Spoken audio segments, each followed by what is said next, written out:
Next game that I want to take a look at is this game right here called Guderian's Blitzkrieg 2. And this was produced by the gamers back in 2001, and I think it was before they sold out to MMP. This was a remake of the original Guderian's Blitzkrieg, which kind of was the great-grandfather of the OCS, and then afterwards came Enemy at the Gates, and then Enemy at the Gates was really the grandfather of the system in the sense that, you know, all of the games that came after that are backward compatible, but kind of stops with Guderian's Blitzkrieg. I mean, with Enemy at the Gates.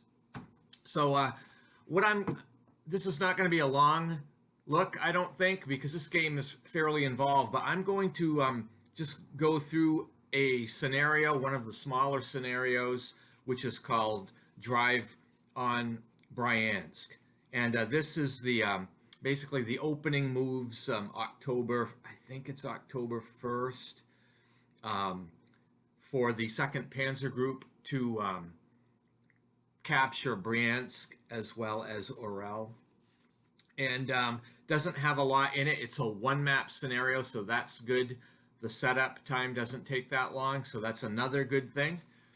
And in typical Dean Essig fashion, his games always introduce some interesting things that kind of make them different.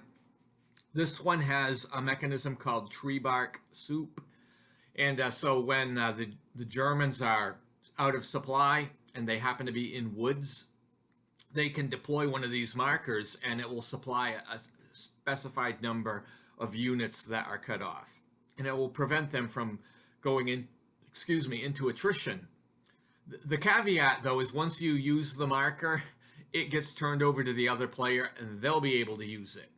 So, you have 10 markers, that can be very helpful, but eventually if you use them, you're going to end up helping the other guy also. So, it's a very good one. And this one also has the Meals a la Hoof rule, which, I'm sorry if you like horses, but some of the wagons and artillery are horse drawn, so they don't have a motorized movement rate. They have a leg rate.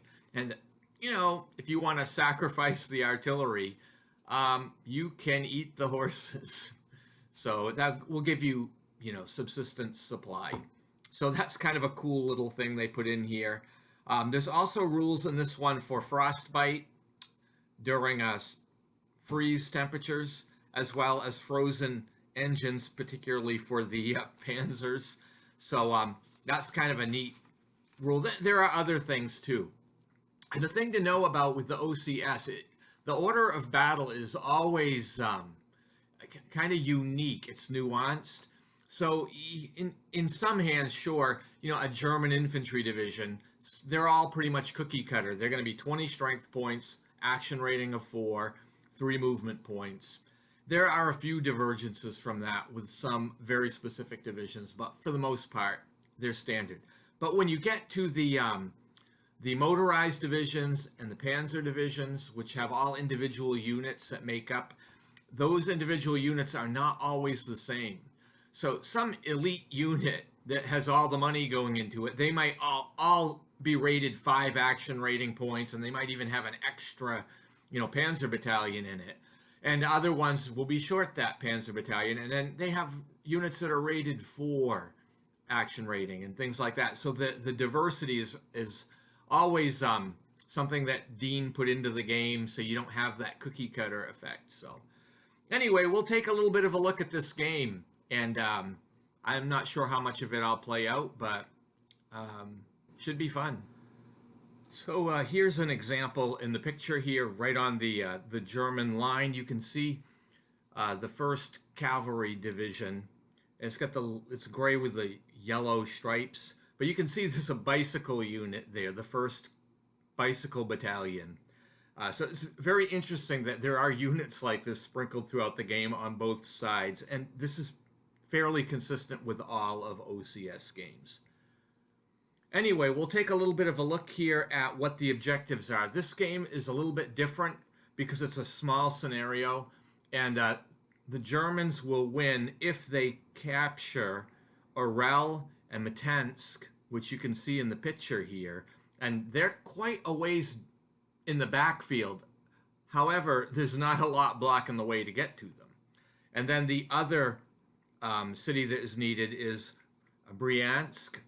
So the Germans have to capture all three of these in basically 3 turns. So from October 1st, October 5th, and then the October 8th. Those will be the 3 turns they have to do this. And the Soviets have to stop them. And if they can keep them from capturing all 3, the Soviets will win. So it's really a simple scenario, but it does kind of get your feet wet with how this series works. Anyway, onward.